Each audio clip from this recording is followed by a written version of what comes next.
Russia, today the largest country in the world, stretching from Europe to the Pacific Ocean across Asia. In its earliest days, however, the heart of what will become Russia, Ukraine, and Belarus lay between the White Sea and the Black Sea, along the river routes of the Varangian trade. This was Kievan Rus.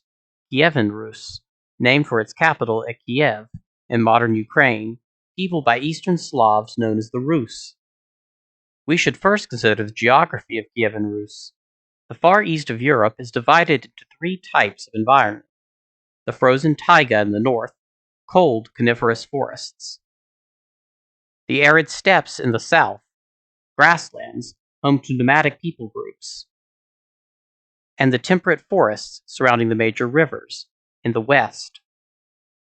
Kievan Rus primarily limited itself to these temperate forests, explaining why it only peopled Belarus and parts of modern Ukraine and Russia. Kievan Rus had a vast and often brutal environment, with seemingly endless forests and brutal winters. Yet, from this often inhospitable environment, a passionate and romantic civilization was born. Let us now take a journey on the ancient road, from the Chronicle of Nestor in the 11th century, that road which runs from Varangia in the north of Kievan Rus down to the lands of the Greeks in the south, from the White Sea to the Black Sea, along Russia's great rivers.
Kievan Rus's story begins with the Varangians.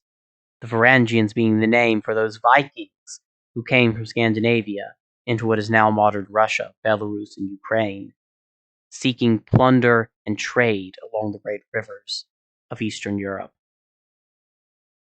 The founding of Kievan Rus is shrouded in mystery. Let us look at our earliest sources on the foundation of Kievan Rus. The Chronicle of Nestor in the 11th century. In the words of Nestor, the ancient road. There is a road which runs from Varangia in the north down to Greece, and another which goes from Greece to the Levant, and one which returns from the Levant by a route across the great lake Ilmen. From this inland lake flows the river Volkhov, which enters into the great lake of the Neva. The Neva empties into the Sea of the Varangians, the Baltic. From this sea, one can go a long way to Rome, and from Rome also by sea, even to Constantinople. From Constantinople, one can go by way of the Black Sea, into which flows the river Dnieper. The Dnieper rises in the forest of the Volkhov and flows to the south, while the Dvina, which has its source in the same forest, flows to the north and empties into the Varangian Sea.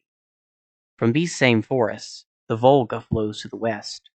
From this sea, one can go from Russia to Bulgaria by way of the Volga, to Varangia by way of the Dvina, from the Varangians to Rome, and from Rome to the farthestmost possessions of the chain. The Dnieper, with its three mouths, empties into the Black Sea, which is called by us the Sea of the Russians. The Three Princes. During the early years, the Varangians crossed the sea. This time, the people who had already submitted to them refused to pay them tribute any longer, and wished to govern themselves, but there was no sense of justice among these Slavs. One family raised itself against the others, and this foolishness brought frequent disaster. The Slavs therefore decided among themselves, let us seek a prince who will govern us and who will give us justice. In order to find him, the Slavs crossed the sea and sought him among the Varangians. The Chudes, the Slavs, the Kriviks, and other peoples together spoke thus to the princes of the Varangians. Our country is large, and has everything in abundance, except that we lack order and justice. Come take possession and govern us. 3 Varangian brothers, together with their families, went, in effect, to occupy the land of the Slavs. They settled among the Slavs, and in this country they built the city of Ladoga. The eldest of the 3, Rurik, set up his residence along the banks of the river of that name. The second, Cineas, set up his house in the regions of the Blanc. The third, Truvor, at Izbovsk.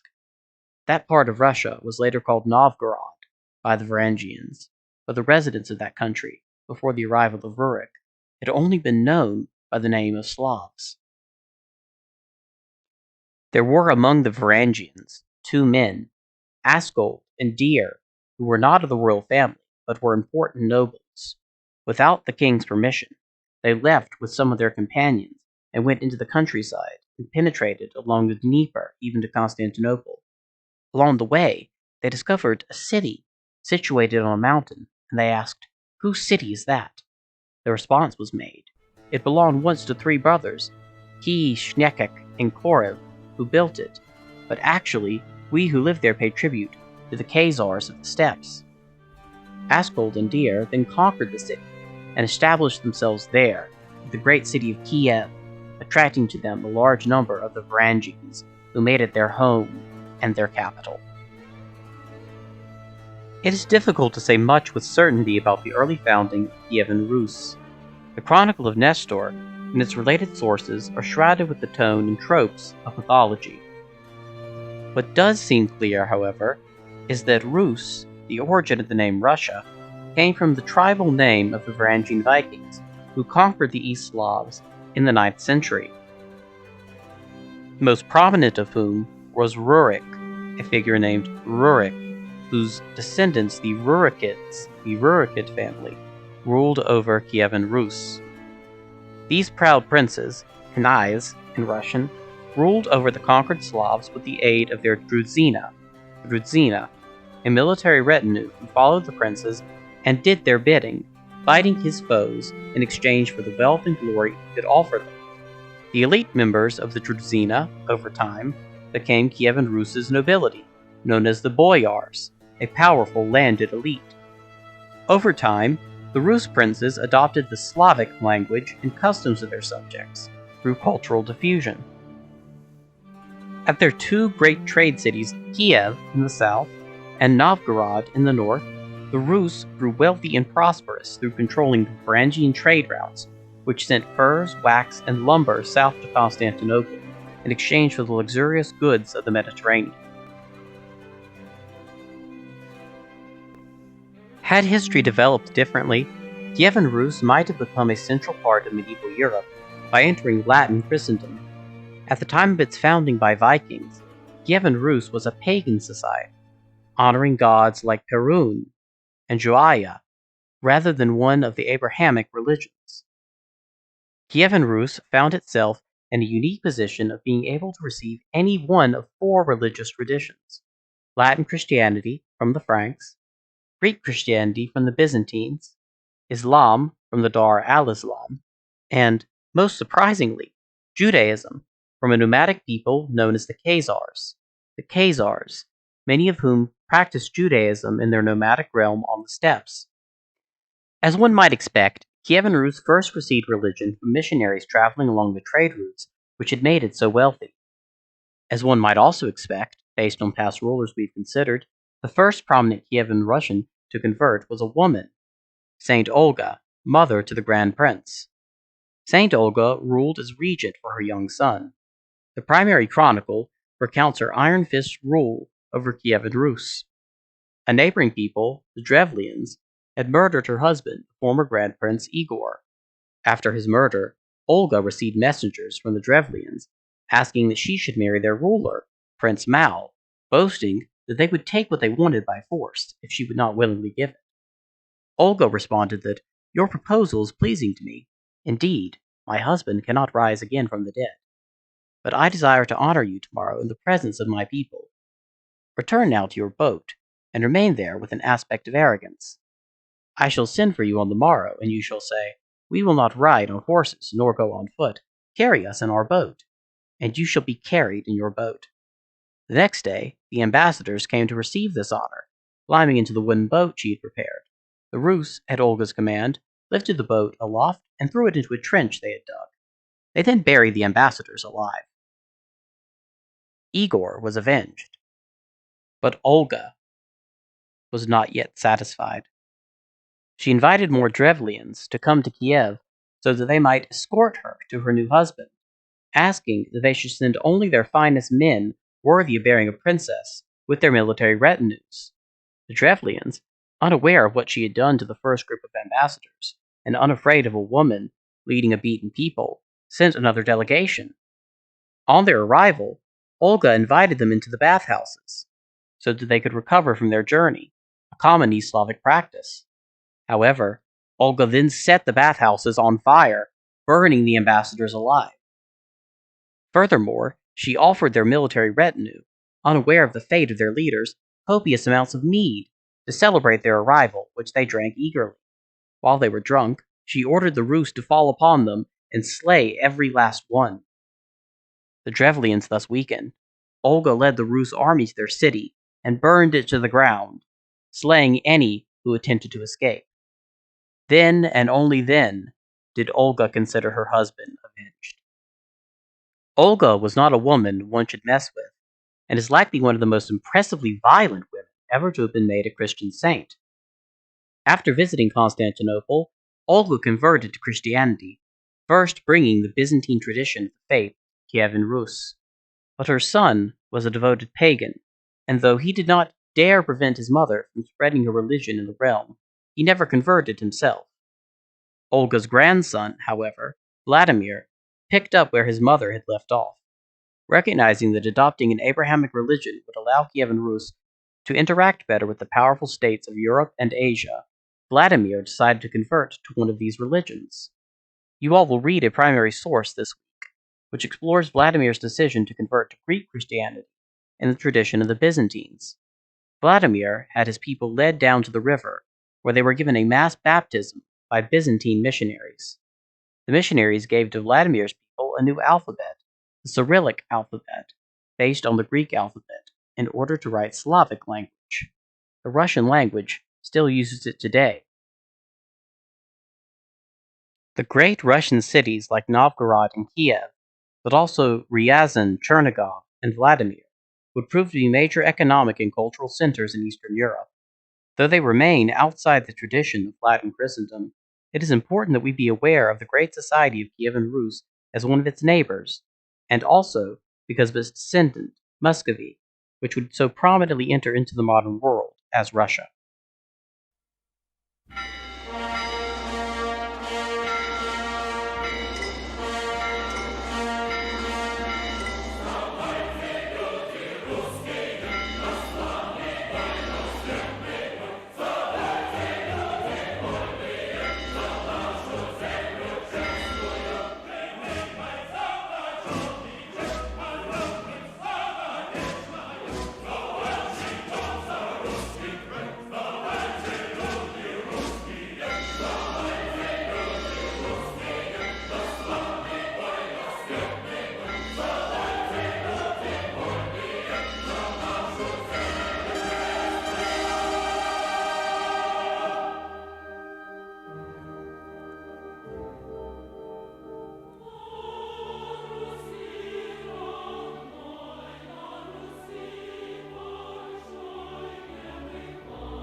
Next week, we will return to medieval Europe to study the foundations of feudal society, its politics, social structures, and economy.